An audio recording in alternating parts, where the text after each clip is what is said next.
مماتی کہتے ہیں امام ابو حنیفہ حیات کے قائل نہیں تھے، ان کے عقیدہ کے بارے میں وضاحت کریں۔ امام ابو حنیفہ رحمۃ اللہ کتاب ہے الفقہ الاکبر، اس میں لکھا ہے اعادۃ الروح الی الجسد فی قبرہ حق۔ کیا لکھا ہے؟ اعادۃ الروح الی الجسد فی قبرہ، اس کا کیا معنی ہے؟ زندہ ہے یا زندہ نہیں؟ وہ تو اعادہ روح کے قائل ہیں، ہم تو تعلق روح سے حیات کے قائل ہیں۔ نہیں سمجھ آئی بات؟ ہمارا عقیدہ کہ انبیاء کے اجسام قبر میں محفوظ ہیں، جبکہ جمالین شرح جلس میں لکھا ہے کہ موسیٰ علیہ السلام کو حکم ہوا یوسف کے ہڈیوں کو ان کے قبر سے منتقل کرو۔ اس کا جواب کیا ہے؟ دیکھیں، ایک ہوتی ہے اسرائیلی روایت جس پر لا نصدق ولا نکذب ہے، ایک ہے ہمارے پیغمبر کا ارشاد جس میں لا نکذب نہیں، ہمیشہ نصدق ہی نصدق۔ جواب سمجھ آ گیا؟ اسرائیلی روایت کے بارے میں لا نصدق ولا، اور حضور کی حدیث کے بارے میں تو کہ نبی پاک صلی اللہ علیہ وسلم کی حدیث پیش کرے نا، سہارا ہے نہیں کہ اب اسرائیلیات کی طرف چلے گئے۔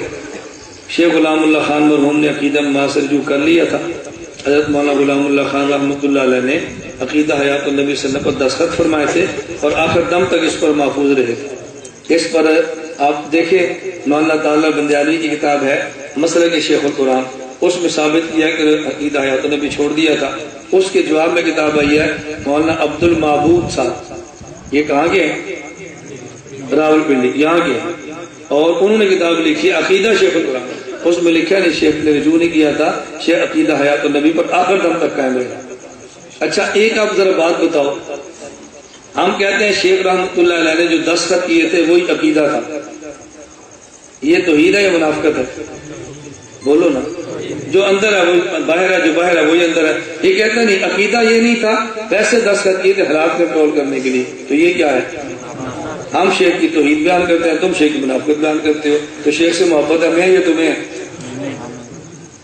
گل سمجھ آ گئی؟ چلے حیات النبی صلی اللہ علیہ وسلم کا اصل نقطہ اختلاف کا ارشاد فرمائیں۔ اپنے حیاتی بھائی کہتے ہیں کہ حضرت محمد صاحب کے اختلاف کا پتہ ہی نہیں، حیاتی بھائی نہیں کہتے جھوٹ نہ بولا کرو، مماتیوں کو تو حیاتی مت کہا کرو۔ ہمارے ساتھی کبھی نہیں کہتے مولانا محمد کو کے اختلاف کا پتہ نہیں، کیوں جھوٹ بولتے ہو اور وہ ہمارے کھاتے ڈالتے ہو ہمارے منہ میں بیٹھ کے۔ نقطہ اختلاف کیا ہے؟ ہم کہتے ہیں انبیاء علیہ السلام کے اجساد عنصریہ بتعلق روح زمینی قبر مبارک میں زندہ ہیں، سمجھ گئے؟ اور مماتی کیا کہتے ہیں؟ انبیاء علیہ السلام کے اجسام مبارکہ اجساد عنصریہ وہ زمینی قبر میں محفوظ ہیں، زندہ نہیں ہیں، اور زندہ ان کی روح ہے جو کہ اعلیٰ علیین میں ہوتی ہے، اور روح اور جسم کا آپس میں کوئی تعلق نہیں ہوتی۔ اب نقطہ اختلاف سمجھ آ گیا؟ مولانا آپ نے سرگودا کے جلسے میں بات کی تھی سپاہ کو چھوڑ دو میں جمعیت میں آ جاؤ، خدا را اس سوال کا جواب دے، اگر میں نے یہ جملہ کہا ہو مجھ پر خدا کی لعنت ہو، اگر میں نے نہیں کہا تو جو نقل کرتا ہے اس پر خدا کی لعنت ہو۔ کہو آمین۔ کوئی اس کا ثبوت پیش کرو۔ ثبوت آپ پیش نہیں کر سکتے، جلسے تو میرے ویڈیو میں ریکارڈ ہوتے ہیں، پھر وہ کہاں ثبوت چلا گیا؟ کوئی بندہ اس کا ثبوت پیش نہیں کرتا۔ حضور صلی اللہ علیہ وسلم فرمایا 73 فرقوں میں سے اہل سنت والجماعت فرقہ ناجیہ باقی جہنمی ہے، تو آپ مماتیوں کو اہل سنت والجماعت سے خارج کرتے ہو، اس کا معنی وہ جہنمی ہے، تو کسی مسلمان کو جہنمی کہنے کیا یہ صحیح ہے؟ مسلمان کو جہنمی کہنے والے پر تو تعزیر لگنی چاہیے۔ کتنا غلط آدمی ہے، جو آدمی نماز نہ پڑھے وہ جنتی ہے جہنمی؟ بولو، مسلمان ہے کافر، تو اس پہ تعزیر لگے؟ جو آدمی شراب پیے جنتی ہے جہنمی؟ بولتے جاؤ نا، مسلمان ہے کافر، تو اس پہ تعزیر لگنی چاہیے۔ یہ کیوں کہا؟ ایک ہوتا ہے ابدی جہنمی، ایک ہوتا ہے عارضی جہنمی۔ کفر پر ابدی جہنم ہے، اور مسلمان اگر بدعتی ہو تو عارضی جہنمی ابدی نہیں ہوتے۔ ہم نے کبھی کافر نہیں کہا، ہم نے اہل سنت والجماعت سے خارج کہا۔ اگلے سغرے کبری تو میں نے خود ملائے، مماتی دیوبندیت سے خارج ہے، یہ متفق فیصلہ نہیں، اس پر اعتراض پر کچھ وضاحت فرمائیں۔ متفق فیصلے سے مراد کیا ہے؟ میں آپ کی بات نہیں سمجھا، اس لیے المحنت علی المفنت یہ مستقل کتاب دیوبند کی دستاویز ہے، جو اس کو نہیں مانتا ہم اس کو دیوبندی ماننے کے لیے تیار نہیں ہیں، اور یہ ہمارا فیصلہ نہیں ہے، ہمارے اکابر کا فیصلہ ہے۔ فتاوی مفتی محمود میں ہے کہ منکرین حیات کی امامت جائز ہے۔ اسی فتاوی مفتی محمود کو آپ کے صفحے کے ساتھ دیتے نا، میں وضاحت کر دیتا۔ یہ مفتی محمود رحمۃ اللہ علیہ وہ ہیں جنہوں نے مسئلہ ممات کے خلاف پوری جمعیت کا اجلاس جامع مدنیہ لاہور بلایا اور شیخ سرفراز سے فرمایا کہ آپ ان کے خلاف 5 رکنی کمیٹی طے ہوئی کتاب لکھنے کے لیے، مولانا بنوری، مولانا عبدالحق، مولانا خیر محمد، شیخ سرفراز اور ایک اور تھے، ان سب نے شیخ سرفراز صاحب کو طے کیا اور تسکین الصدور کی کتاب مفتی محمود رحمۃ اللہ علیہ کے فرمانے پر لکھی گئی ہے۔ جس کے لکھنے کہنے پر مفتی محمود صاحب کے فرمانے پہ مجھے آپ کو صفحہ حوالہ دیتے نا کہ جہاں شیخ نے یہ لکھا ہو کہ بلا کراہت جائز ہے تو پھر میں بات کرتا۔ منکرین حیات النبی کے پیچھے نماز بلا کراہت جائز ہے، اس پر مجھے آپ کو فتویٰ پیش فرمائے، اور اگر آپ بالکراہت کہیں گے نا تو اسے مکروہ تعلیمی کہتے ہیں۔ کہ بات سمجھ آ گئی؟ لا تسمع الموتى کا معنی کیا ہے، انک وإذا میت کا معنی کیا ہے؟ لا تسمع الموتى کا معنی اگر سمجھ نہ ہو تو آپ مماتیوں سے کہیں کہ اگلی آیت بھی پڑھیں، انک لا تسمع الموتى، اس کے آگے ہے ان تسمع الا من یؤمن بآیاتنا، اے پیغمبر آپ کافر کو نہیں سنا سکتے، تو کافر سنتا ہے یا نہیں؟ بولو نا۔ موتا کو بھی نہیں سنا سکتے، کفار کو بھی نہیں سنا سکتے، کہتے ہیں کافر تو سنتا ہے، ہم نے کہا موتا نہیں سنتا، اس سے پھر استدلال کیسے ہوگا؟ اس لیے دونوں کا معنی ہے کہ کرو کہ نہ ان کو سنانے کا نفع ہے نہ ان کو سنانے کا نفع، جن پر مہر لگ گئی نہ وہ قبول کرتے ہیں نہ یہ قبول کرتے ہیں۔ انکا میت، ان کا معنی پیغمبر آپ پر موت آئے گی، اس کو ہم بھی مانتے ہیں، باقی موت ہمیشہ رہے گی، یہ انکا میت ان کا معنی نہیں ہے۔ قبر میں مردہ آواز سنتا ہے کہ نہیں؟ میں انبیاء کی بات کر رہا ہوں، عام اردو کی بات نہیں کر رہا، میں نے اس کی وضاحت پہلے آپ سے کر دی ہے، آپ سننے کے قائل ہو یا نہ سننے کے، اس میں آدھے صحابہ کے اختلاف رضی اللہ عنہ مجمعین۔ آپ صلی اللہ علیہ وسلم پر درود شریف دور سے پڑھا جائے تو فرشتے سنتے ہیں، یہ حدیث کیا صحیح ہے؟ اگر سید ابو ہریرہ نے کبھی نہیں پڑھی کہ صحابی نے پڑھی ہو، نام بتائیں۔ یہ حدیث مشکات شریف میں موجود ہے، اور اس کے دعوی ملا علی قاری رحمۃ اللہ علیہ مرکات شرح مشکات میں فرماتے ہیں بسند جید۔ اب بتاؤ سند جید کا معنی ضعیف ہوتا ہے یا صحیح ہوتا ہے؟ جی صحیح ہوتا ہے۔ حضرت ہماری مسجد میں ایک امام نے کہا وسلم کا روزہ جنت کا ٹکڑا نہیں، اس بارے میں بتائیں کہ مسجد نبی سے لے کر روزہ نبی پاک صلی اللہ علیہ وسلم کا روزہ مبارک جنت کا ٹکڑا ہے۔ حضرت امام بخاری رحمۃ اللہ علیہ نے اس کو تو فضائل مدینہ میں لائے ہیں۔ اصل میں جو اشکال پیش کرتے ہیں نا وہ پتہ کیا ہے کہ نبی کریم صلی اللہ علیہ وسلم جب مدینہ منورہ تشریف لائے تو حضور پاک نے یہاں سے مشرکین کی ہڈیاں اٹھائیں۔ اگر یہ جنت ہوتی تو مشرک کی ہڈی یہاں پر کیسے آ گئی؟ وہ تو آ ہی نہیں سکتی۔ اس کا آسان جو آپ یاد رکھنا کہ جب اللہ نے حکم دیا سجدے کا کہ سجدہ کرو آدم علیہ السلام کو، ابلیس کہاں پر تھا؟ جنت میں۔ اس نے انکار کیا تو کافر ہو گیا، اب کہاں پر تھا؟ جنت میں۔ خدا نے اس کافر کو نکالا، وہ بھی جنت ہے، حضور نے مشرک کی ہڈیاں نکال دی، یہ بھی جنت ہے۔ عقیدہ حیات النبی صلی اللہ علیہ وسلم اگر عقیدہ ہے تو اس کا منکر کافر کیوں نہیں ہے؟ ایک ہوتا ہے عقیدہ ظنیہ، ایک ہوتا ہے عقیدہ قطعیہ۔ عقیدے کی 2 قسمیں ہیں، ایک جس کی بنیاد پہ اسلام سے خارج ہو اور ایک جس کی بنیاد پہ اہل سنت والجماعت سے خارج ہو۔ دونوں قسمیں ہیں، متکلمین نے دونوں عقائد کی کتابوں میں لکھی ہے۔ ربنا متنا سنتین وحییتنا سنتین، موت کے بعد حیات کا تذکرہ نہیں۔ ایک ہوتی ہے کھلی حیات، ایک ہوتی ہے چھپی حیات۔ کھلی حیاتیں 2 ہیں اور ساتھ چھپی حیاتیں بھی ہیں۔ مثلا آدمی کہتا ہے زندہ ہے تو ماں کے پیٹ میں بھی زندہ ہوتا ہے یا نہیں؟ لیکن اس کو حیات میں شمار کوئی نہیں کرتا۔ پوچھے جی آپ کے بیٹے کی کتنی عمر ہے؟ کہتے ہیں 10 سال، حالانکہ 5واں ماں کے پیٹ میں رہا تو 10 سال 5واں کہنا چاہیے نا۔ اس 5واں کوئی شمار نہیں کرتا کیونکہ وہ کھلی حیات میں چھپی حیات ہے۔ اس طرح قبر میں حیات چھپی ہوتی ہے، کھلی حیات نہیں ہوتی۔ حضرت تھانوی کی بارہ سے عقیدہ حیات ہرگز ثابت نہیں ہوتا، لعنت اللہ علی الکاذبین۔ اگر حضرت تھانوی کی آپ امداد الفتاویٰ پڑھیں، کھل کے حیات میں فتویٰ موجود ہے، حضرت کے خطبات اور ملفوظات پڑھیں، کیسے ثابت نہیں ہوتا۔ بعض لوگوں کو کہنا ہے کہ 23 سال نبوت کے دور سے آگے نکل کر نبوت کے دور کے بعد قبر کی زندگی بات کرنا ایسے ہے گویا 23 نبوت کے دور میں شریعت نامکمل ہے۔ کس قدر جھوٹ کی بات ہے، اپنی کامیابی کے بعد زندگی تلاش کرتا ہے۔ دیکھو میں نے آپ سے گزارش کی ہے کہ قبر کی زندگی برزخ کی زندگی ہے اور یہ زندگی دنیا کی زندگی ہے، وہ زندگی اور ہے اور یہ زندگی اور ہے۔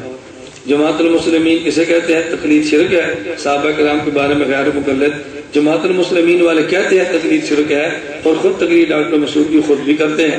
اس بغیر ان کے پاس مواد موجود نہیں ہے تو پہلے خود کو مشرک کہیں پھر ہمارے اوپر شرک کا فتویٰ لگا دیا کریں۔ اس پر میری کتاب فرقہ جماعت المسلمین پڑھے، حیات انبیاء حیات شہداء قرآنی آیات سے دلالت اثرات ثابت ہے، مماتی اس کے منکر ہیں، آیت کا انکار کفر ہے، آپ ان کی تکفیر کیوں نہیں کرتے؟ اس کا جواب تحقیقی اور یہی ہے کہ جب تک ہمارے اکابر تکفیر نہ کرے ہم تکفیر کا سوچ بھی نہیں سکتے، ہم اپنے اکابر کے نہ چلتے ہیں۔ قرآن پاک میں اللہ تعالیٰ نے آپ صلی اللہ علیہ وسلم سے خطاب فرمایا احییت نظرتین، اس کا میں نے جواب دے دیا۔ مشہور غیر مقلد عالم شکانی فتح قدیر میں لکھتے ہیں واطیعوا اللہ واطیعوا اولي الامر منکم کی تفسیر کرتے ہوئے اولي الامر سے مراد تقلید کے عدم اسماعت پر بڑے ٹھوس دلائل دیے جاتے ہیں، جبکہ حناف سے تقلید ثابت کرتے ہیں۔ تو شکانی غیر مقلد ہے، غیر مقلدوں والی بات کرے گا، ہم حناف مقلد ہے، مقلدوں والی بات کریں گے۔ اعادہ روح تعلق روح ماجست الگ الگ چیزیں ہیں، اگر الگ ہیں تو اصل کیا ہے؟ ہمارے اکابر سے دونوں باتیں ثابت ہیں۔ حیات کا ہم تعلق روح سے تعبیر کرتے ہیں، اس میں دخول روح بھی ہے، تلفظ روح بھی ہے، تعلق روح بھی ہے، سب اس میں شامل ہے۔ تو جن کیفیات پر ایمان لانا ضروری نہیں ہے اس کیفیات پر آپ بحث بھی نہ کریں۔ حضرت دو باتیں عرض کرنی، بدعت کی اقتداء کرنا کیسا ہے؟ بدعت کی اقتداء دیکھیں میں کراہت تحریمی کے ساتھ ہے۔ جو بندہ دو عیدیں اللہ کے راستے میں گزارے گا تو اللہ تعالیٰ اس کو آپ صلی اللہ علیہ وسلم کا نکاح حضرت آسیہ رضی اللہ عنہ کے ساتھ جنت ولیمہ کی دعوت دیں گے، ماں دلائل واضح کریں۔ میرے لیے میں ایسی دلیل نہیں کہ میں اس پر دلائل سے واضح کروں۔ ائمہ اربع چار کیوں؟ چار ایک کیوں نہیں؟ اس کا شرعی دلیل کیا ہے؟ ائمہ اربع تو وہ چار ہیں، اب اربع ایک کیوں نہیں؟ اربع کو چار ہی کہیں گے، ایک تھوڑے کہیں گے؟ یعنی عجیب بات ہے، ائمہ اربع چار کیوں ہیں، ایک کیوں نہیں؟ جو چار سے تو چار ہی ہوں گے نا، ایک کیسے ہو سکتے ہیں؟ تو جس مسئلے پہ دو قسم کے مسائل نکلتے ہیں تو جتنے اس میں مسائل کا استعمال کریں گے اتنی انبیاء کی تعداد بھی ہوگی، مجتہدین کی تعداد ہوگی۔ ہم جہری نماز میں امام کے پیچھے سورۃ فاتحہ نہیں اور سیدھی میں پڑھتے ہیں، فرقہ عثمانی ہے۔ ہم نہ سیدھی میں پڑھتے ہیں نہ جہری میں پڑھتے ہیں، کہ قرآن میں دونوں پر پابندی ہے۔ اذا قرئ القرآن فاستمعوا لہ وانصتوا، استمعوا کا تعلق چار کے ساتھ ہے اور آواز نے تو پھر بھی انصتوا ہے، تو ہم سیدھی میں بھی نہیں پڑھتے اور جہری میں بھی نہیں پڑھتے۔ آپ فرماتے ہیں دیوبند اور غیرت لازم ملزوم ہے، حالانکہ اس دور میں اہل پاکستان پر جہاد کے فرض ہونے پر تو مفتیان کرام قولاً فتویٰ دیتے ہیں لیکن تحریری فتویٰ نہیں دیتے۔ کیا غیرت کا مطلب یہی ہے؟ میرا خیال ہے آپ غیرت کا مطلب نہیں سمجھے، آپ نے فتوے کو غیرت کا مدار بنا لیا ہے۔ ہمارے بہت سارے علماء اس بات کے قائل ہیں کہ پاکستان میں جہاد کرنے کی بجائے آپ افغانستان میں اپنا شوق پورا کریں، اور میں خود اس بات کا قائل ہوں۔ اس کی وجہ کیا ہے؟ پوری دنیا میں بیس یہی ہے، اگر آپ نے یہی لڑنا شروع کر دیا تو افغانستان میں امریکہ کے خلاف کون جہاد کرے گا؟ اپنے آپ کو یہاں کنٹرول کریں، اپنی توانائی وہاں پر خرچ کریں۔ یہ غیرت کے خلاف نہیں، غیرت کے مطابق ہے۔ اور جب آپ کے میں اس پہ لمبی بات کروں گا نا تو بات آپ کے کون سی بحث شروع ہو گئی ہے۔ بعد میں گزارش کرتا ہوں جو علماء نے وہاں کا فتویٰ دیا ہے آپ وہاں جا کر لڑ لیں، آپ تو وہاں جانے کے لیے بھی تیار نہیں ہیں تو یہاں بھی تیار نہیں ہے۔ فتویٰ دینا بہت آسان ہے، اپنوں کے خلاف عمل کرنے کے لیے بھی تیار نہیں ہے۔ نماز جمعہ میں ہم 3 نماز جنازہ بھی 3 میتنا کیوں کہتے ہیں؟ اگر مردے زندہ تو وضاحت فرما دیں۔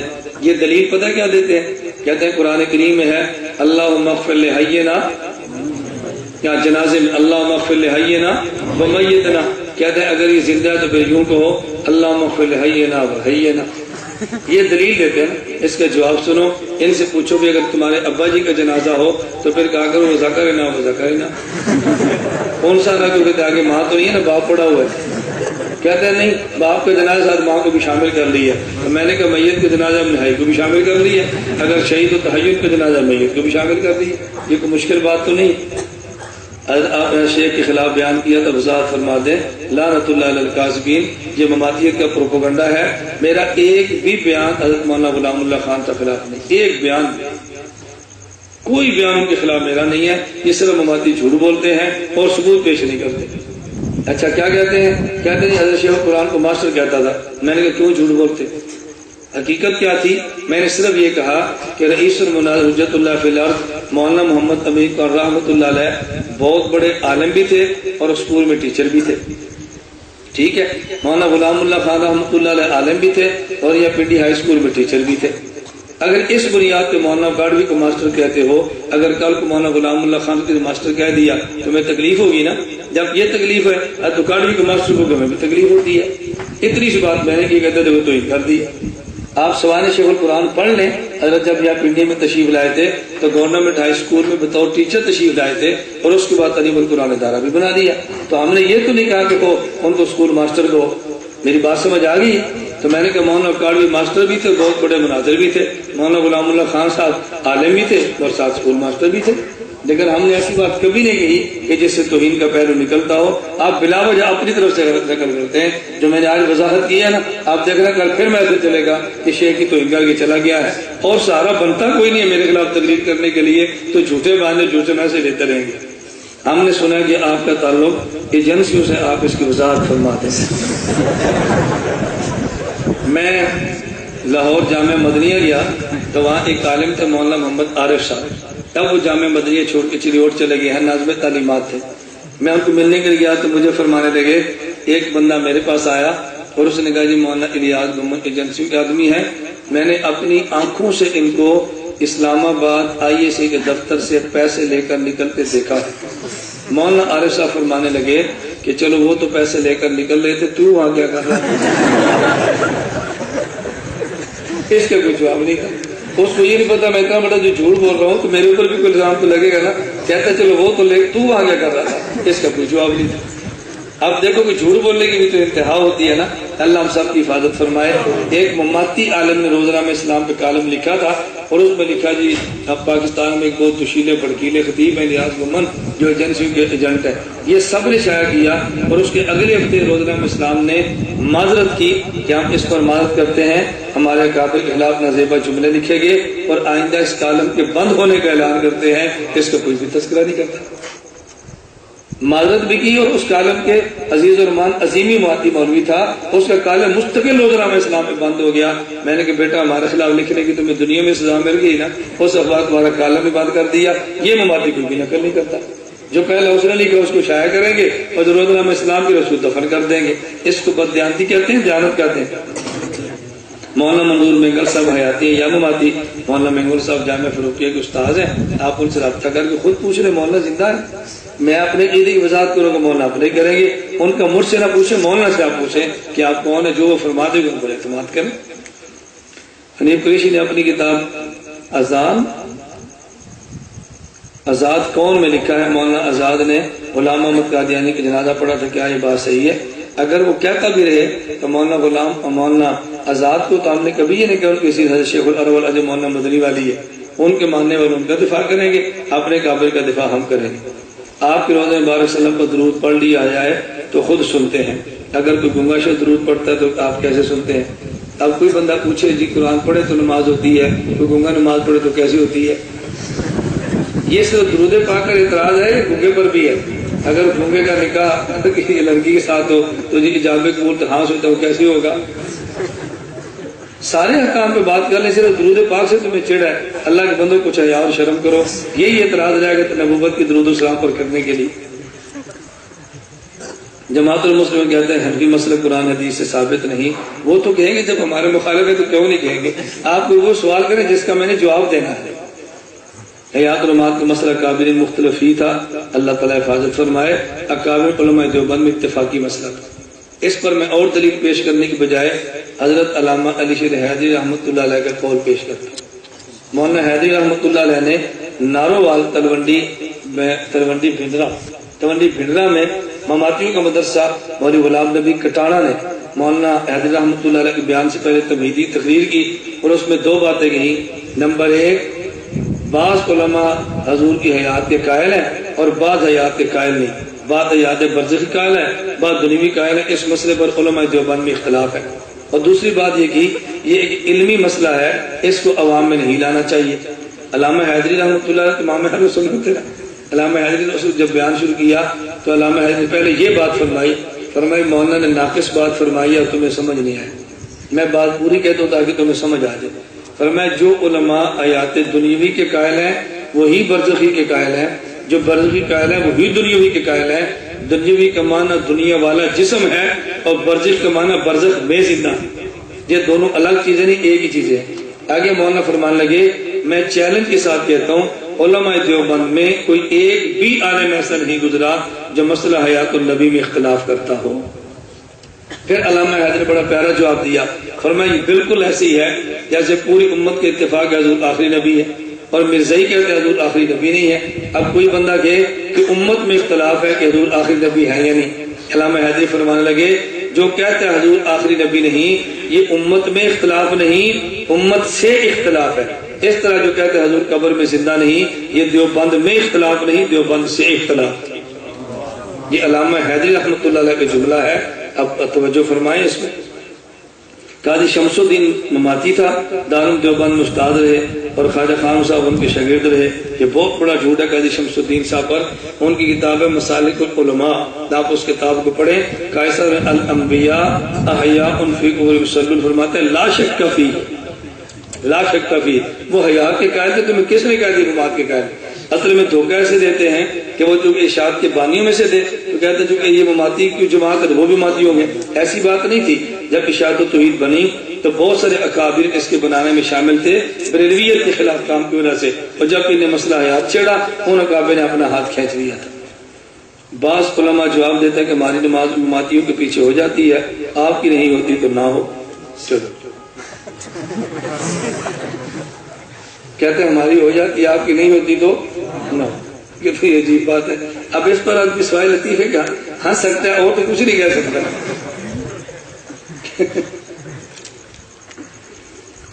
چلیں، جہاد پر ہونے والے اعتراضات کے جواب آپ نے دیے ہیں تو شاید کیوں نہیں ہوتی، اگر نہیں دیے تو کیوں؟ اس لیے کہ یہ بھی تو دین کا کام ہے۔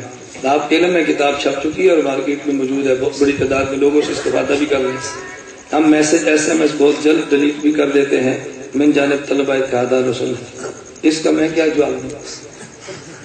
طلبہ اتحاد اہل سنت جماعت پہ اتحاد اہل سنت جماعت کی باقاعدہ کوئی جماعت نہیں ہے، ہمارا طلبہ کا باضابطہ بھی نہیں ہے، اپنے طور پہ طلبہ نے بنائی ہو تو اس کا میں انکار نہیں کرتا۔ سنا ہے کہ کلیم اللہ نے آپ سے بیعت لی تھی، مولانا سلیم اللہ صاحب خان آپ کو کراچی پر بنا، مجھے نہیں سمجھ آ رہی، آپ کراچی پر پابندی، ہاں کہتے سنا ہے کہ حکیم اختر صاحب نے آپ سے بیعت واپس لی، لعنت اللہ علی الکاذبین۔ یہ شاطر نے پروپیگنڈا کیا ہے کہ حکیم اختر صاحب نے مجھ سے خلافت سلب کر لی، یہ پروپیگنڈا چلا ہے۔ ابھی میرا کراچی کے اجتماع تھے، میرا 3 دن کا بیان تھا، تو 7، 8، 9 تاریخ کو 12:30 بجے جامع اشرف المدارس کا میرا بیان نیٹ پہ سماعت فرمائے، جس میں ان الفاظ کے ساتھ مجھے دعوت کی گئی، ہمارے حضرت والا کے مجاز بیعت، متکلم اسلام، سفیر احناف، مناظر اہل سنت مولانا محمد الیاس عمر خطاب فرمائیں گے۔ ان لفظوں کے ساتھ اشرف المدارس مجھے بیان کی دعوت دی گئی اور آپ کہتے خلاف سلب کر لی۔ مولانا سلیم اللہ خان صاحب نے آپ داخلے پر پابندی کراچی لگا دی ہے۔ ابھی مولانا سلیم اللہ خان صاحب دامت کا حاتم کو 8 مئی کو دن تقریباً 12:30 بجے ہماری ان کے گھر میں اوپر بیڈ روم میں ملاقات ہوئی اور کہتا ہے داخلے پر پابندی لگا دی ہے، کوئی جھوٹ کی بھی حد ہوتی ہے یہاں۔ ابھی جو میں نے یہاں 15 کو دارالعلوم زکریہ میں بیان کیا تھا، شیخ سلیم اللہ خان صاحب موجود تھے نا، تو میری تائید فرمائی تھی، تردید فرمائی تھی۔ پشاور مناظرہ، کہتے خضر آنے کے ریاض صاحب نہیں آئے، فرار ہو گئے۔ نہ آنا اور بات ہے، فرار ہونا اور بات ہوتی ہے۔ نہ آنے کے فرار ہونا کہتے ہیں۔ آج یہاں پہ کوئی شاہد الدین کا مولوی موجود ہے جی، تو ہم کہتے فرار ہو گئے بھائی، نہ آنا اور بات ہوتی ہے، فرار ہونا اور بات ہوتی ہے۔ جب میرا مناظر طے کی تھا میں آؤں گا کیوں؟ لیکن دونوں باتوں میں کتنی، ایک بندہ مناظر بھی کہلائے ایسے جھوٹ بولے اور یہ بھی نہ سمجھے میری باتوں میں تضاد کتنا ہے۔ جناب آپ نے مماتوں کا رسولوں سے خارج کہا ہے، آپ صلی اللہ علیہ وسلم کے ارشاد کے مفہوم ہے 73 فرقوں میں صرف ایک فرقہ، میں نے جواب دے دیا وہی، میں نے خارج نہیں کہا، میرے اوپر الزام نہ لگاؤ، یہ مفتی مہدی اثر مفتی دارالعلوم دیوبند نے خارج کیا ہے، میں کون ہوں تو خارج کرنے والا؟ میں تو کئی بار کہہ چکا ہوں، میں فتویٰ دیتا نہیں ہوں، اکابر کا فتویٰ نقل کرتا ہوں۔ مماتیوں میرے اوپر غصے نہ ہوا کرو، تمہارے پیچھے نماز ہوئی تھی، میرا فتویٰ نہیں، دیوبند کا فتویٰ ہے، جامع شفیع مفتی حمید اللہ جان کا فتویٰ ہے، جامع ترشید کے 14 صفحات کا فتویٰ ہے، میرے اوپر کیوں ناراض ہوتے ہو؟ یہ نہ اکابر کو غلطی ہے، میری غلطی ہے، میں اپنے اکابر کے فتویٰ عوام میں نقل کرتا ہوں۔ چند سال پہلے آپ جہادی طریقوں کے ساتھ، اس وقت آپ کے جہاد کی کیا حیثیت ہے، اس وقت آپ کے جہاد کی حیثیت کیا ہے؟ چند سال قبل میں جہاد کے ساتھ تھا، اور آج جو میں کام کر رہا ہوں اپنے اکابر اور مشائخ کے مشورے کے ساتھ کر رہا ہوں۔ اپنے اکابر کے مشورے کے بعد نہ اس وقت تھا نہ اس وقت تھا۔ اس کی وجہ کیا ہے؟ ہمارے اکابر کی رائے یہ ہے کہ مختلف موضوعات پہ جماعتیں چل رہی ہیں، لیکن خالص عقیدے کے عنوان پہ جو ہر عقیدے پر بات کرے ایسی جماعتیں موجود نہیں ہیں۔ ہم نے ان کی تائید میں کام شروع کر دی ہے۔ جب میں جہادی طریقوں میں تھا تم تب بھی میرا ساتھ نہیں دیتے تھے، میں اس تاریخ میں تم تب بھی میرا ساتھ نہیں دیتے، تمہیں میرے وہاں جانے یا نہ جانے کیا فرق پڑتا؟ یہ صرف اعتراض برائے اعتراض ہے اور کچھ بھی نہیں۔ اتحاد اہل سنت والجماعت کی تاریخ کب اور کیسی ہوئی یہ میں نے شروع میں بیان کر دی تھی نا. اب آپ نے سماعت نہیں فرمائی تو میرا کیا قصور؟ حدیث میں آتا ہے جب بندہ مجھ پر درود پڑتا ہے اللہ تعالیٰ پاک میری روح کو لٹا دیتا ہے. معلوم ہو کہ روح کا تعلق جیسے انسری کے ساتھ نہیں. اس کا بہترین جواب وہ ہے شیخ العرب والعجم مولانا حسین احمد مدنی رحمۃ اللہ علیہ نے دیا ہے. حضرت فرماتے ہیں ایک رد القصیلہ الہ آتا ہے, ایک رد القصیلہ الا آتا ہے. بات سمجھ رہے ہو؟ اگر رد القصیلہ الہ ہو اس کا معنی لٹانا ہو, رد القصیلہ الا ہو اس کا معنی متوجہ ہوتا ہے کہ روح پہلے حضور کے جسم سے متعلق ہوتی ہے, لیکن انوارات الہیہ میں تجلیات الہیہ مستغرق ہوتی ہے, اور جب کوئی بندہ درود پڑھتا ہے اللہ حضور کی روح کو متوجہ فرما دیتے ہیں. اور جو آپ سمجھے ہو ہاں سمجھو بھی, صرف چٹے نہ لکھو, جو آپ سمجھو بھی صاحب. غیر مقلدین بریلوی کے پیچھے نماز پڑھ جائز ہے کہ نہیں؟ آج جن کی بات ہے نا غیر مقلدین کی وہ چلا لو, جب ان کی بات ہو گئی. مودودی کسے کہتے ہیں جس پر میں نے تکاڑ بھی کرا شروع مودودی کسے کہتے ہیں. ایک شخص آیا تکاڑی رحمۃ اللہ علیہ کے پاس اور اس نے کہا حضرت آپ یہ فرمائیں مودودیت دیوبندیت میں کیا فرق ہے؟ حضرت تکاڑی رحمۃ اللہ علیہ نے اس کو حضرت مولانا یوسف رحمۃ اللہ علیہ کی یاد صحابہ دے دی. فرمایا یہ پڑھو اور پڑھ کے میرے پاس آنا. اس نے پڑھی, ہفتے بعد پھر آ گیا. میں نے اس کو مودودی کی کتاب خلافت ملوکیت دے دی. فرمایا یہ پڑھ کے میرے پاس آنا. ہفتے بعد پھر آ گیا. حضرت نے فرمایا دونوں کتابوں میں کیا فرق ہے؟ اس نے کہا حیات الصحابہ حضرت جی مولانا یوسف کاندلی رحمۃ اللہ علیہ کی پڑھی تو صحابہ سے عشق ہو گیا. خلافت ملوکیت ابو الاعلیٰ مودودی کی پڑھی تو صحابہ سے دل میں بغض اور کینہ آ گیا. فرمایا جو دو ان کتابوں میں فرق ہے نا وہی دو ان مذہبوں میں فرق ہے. امریکی ویب سائٹ میں کہا گیا کہ ہم نے پاکستان میں ہم نے 2 جماعتیں بنائی ہیں اور ہم اس کے لیے علماء کرام کو کمزور کرتے ہیں. ان میں سے اتحاد اہل سنت اور دوسری سنی تاریخ. دیکھیں کیسی رپورٹ ہے یہ, بی بی سے بھی جھوٹی رپورٹ ہے. اچھا اگر کہا بھی ہو تو کس نے کہا ہے؟ تو دیکھو تمہارا تعلق ان سے ہے یا ہم سے ہے؟ تقی عثمانی صاحب دامت برکاتہم کم از کم نام تو ادب سے لے لیا کرو. تقی عثمانی شیخ الاسلام تقی عثمانی صاحب نے یہ عقیدہ جو آپ نے بیان کیا فتاوی عثمانی 170 پر کچھ اور کیا جواب دے. جو کچھ اور کیا وہ لکھ دیتے نا تو پھر زیادہ آسانی اور کیا لکھا ہے. حضرت فتح الملک میں کتنا کھل کے اس پہ بات لکھی ہے. اگر نکاح متزنہ ہے تو اس میں حد اور رجم تعزیر کیوں نہیں؟ حالانکہ اس کی وجہ صرف حد اور رجم ثابت ہوتی ہے, تعزیر اس طرح کو ثابت کیوں نہیں کہتے؟ جہاں شبہات آ جائے حدود ثابت ہوتی ہیں, تعزیرات باقی رہتی ہیں. ہم اگر آپ نے پھر وہی لکھا ایک مولوی کا نام لیا, میں نے پتا میں نے جب مولوی کا نام لیتا تم نام لے کر چٹے نہ لیا کرو. اگر ہم فلاں مولوی سے مناظرہ طے کر لیں تو آپ اپنا کوئی نمائندہ کوئی نمبر کوئی طریقہ بتا دیں. آپ تو یہاں بیٹھے ہیں, یہ ہمارا مرکز ہے کہ نہیں؟ بولو اس سے بڑا تمہیں نمبر کون سا چاہیے سوائے پروپیگنڈے کے؟ مماتیوں تم نے اور کیا کمائی کی ہے؟ یعنی یہاں آ کر بھی پوچھتے اگر مناظرہ کروانا ہو تو نمبر کیا ہے؟ یا مولانا شفیق الرحمان صاحب بیٹھے ہیں, مولانا مظہر کلیم بیٹھے ہیں, مرکز موجود ہے کہ آپ کو نمبر نہیں ملے گا ہمارا, صرف یہ دھوکہ دینے کے لیے کہ ہم نے چڑھ دی جب میں فون نمبر دیا ہی نہیں. اب تو میں نے اپنا فون نمبر تو میں نہیں دینا, یہ مرکز میں ہے اور یہاں سے آپ نمائندہ لے لیں. حضرت صاحب اس بات کی وضاحت طلب ہے کہ آپ نے کہا سپاہی صحابہ والے مماتیوں کو ساتھ ملائیں گے, میں شیعوں کو ملاؤں گا. اگر میں نے یہ جملہ کہا ہو مجھ پر خدا کی لعنت, اور اگر میں نے نہیں کہا تو جو نقل کرتا ہے اس پر خدا کی لعنت. کب تک تم جھوٹ بول کے مجھے ان سے دور رکھو گے؟ ایک وقت آئے گا انہوں نے میرے ساتھ جڑ جانا ہے اور تم سے کٹ جانا ہے انشاءاللہ. اس لیے کہ میرا اور ان کا سپاہ کا عقیدے کا اختلاف نہیں ہے, تمہارا ان کا عقیدے کا اختلاف ہے. میرے عقیدے کے خلاف سپاہ کے کسی قائد کا ایک لفظ بھی نہیں, میرے عقیدے کے خلاف. اور تمہارے عقیدے کے خلاف مولانا جنگوی کا بیان ہے, مولانا فاروقی شہید کا بیان ہے, حضرت مولانا علامہ حیدری کا بیان ہے, اور موجودہ مولانا جہانوی کا بیان ہے. تم کہو گے جی کہاں پہ بیان دیا ہے؟ حضرت محمودیہ میں کہا اور حیدریہ میں جا کر کہا. میں حیدری کو سنانا چاہتا ہوں, اس کفر فتوی ہم نے دستخط لے لی ہے اور فلاں نے فتویٰ دے دی ہے, اور سما کہتے کسے؟ بتاؤ. میرے عقیدے کے خلاف کوئی بیان نہیں ہے, تمہارے عقیدے کے خلاف جو تقریریں ہیں بیٹا تمہارا ان سے وقتی اور عارضی اتحاد ہے جو عقیدے نے انشاءاللہ صاف کر دینا انشاءاللہ ثم انشاءاللہ. یہ سب پروپیگنڈے ہیں. میں نے کبھی بھی کوئی ایسا جملہ سپاہ کے خلاف نہیں کہا. بلا وجہ الزامات ہے. میں نے اس لیے کہا کہ ثبوت مانگا کرو, تمہیں ثبوت کوئی نہیں دیتا. میں نے اس لیے کہا تھا کہ ہم باطل کے خلاف چپ رہتے نہیں ہیں اور اپنوں کے خلاف بولتے نہیں ہیں. میں نے اس مسئلے پر 7 سال جیل کاٹی. کتنے سال؟ 1.5 سال میں تمہارے اڈیالہ میں جیل کاٹ کے گیا, تمہیں اس کا پتہ بھی نہیں.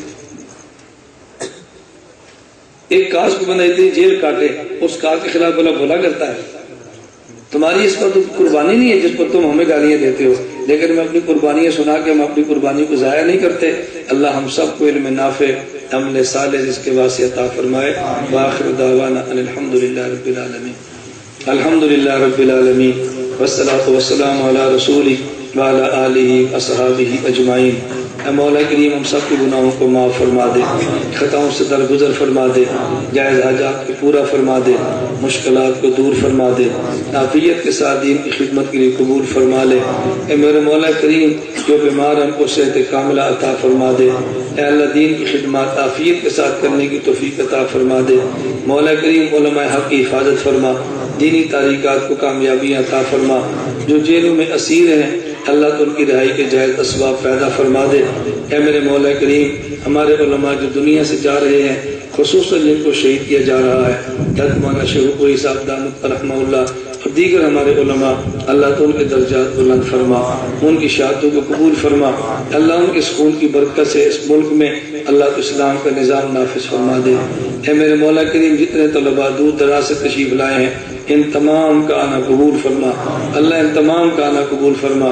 یا اللہ اس جگہ کو تو صحیح معنوں میں مرکز بنا دے. اللہ ظاہری باطنی ترقیاں عطا فرما دے. اللہ اس کے فیض کو پورے عالم میں پہنچا دے. مولانا شریف الرحمان صاحب زیدہ مجدو اللہ اس کام کو لے کر اس پورے علاقے میں اٹھے ہیں تو ان کی حفاظت فرما, ان کی جوانی میں برکت عطا فرما, ان کے علم میں برکت عطا فرما. میرے مولا کریم جتنے دین کا کام کرتے ہیں ہم سب کو ان کا تعاون کرنے کی توفیق عطا فرما. اے اللہ جو مانگ سکے وہ بھی عطا فرما, جو نہیں مانگ سکے وہ بھی عطا فرما. کتنے طلباء تشریف لائے ہیں جن کا رابطہ ہوتا ہے, بعضوں کا رابطہ نہیں ہوتا, بہت ساری دعائیں وہ کرانا چاہتے ہیں. اللہ تو علیم بذات صدور ہے, ان کی دلوں کی جائز خواہشات کو اللہ تو جانتا ہے, اپنے فضل کرم سے پورا فرما دے. ہم سب کا خاتمہ بالایمان فرما دے. میرے مولا کریم قیامت کے دن حضور اکرم صلی اللہ علیہ وسلم کی ہم سب کو شفاعت عطا فرما. اللہ ہمارے تمام دینی مراکز خصوصاً ہمارے رائیونڈ والے مرکز کی حفاظت فرما, شرور و فتن سے محفوظ فرما. اللہ ہمارے اکابر کے فیض کو عام فرما. وصلی اللہ تعالی علی رسولہ خیر خلقہ محمد.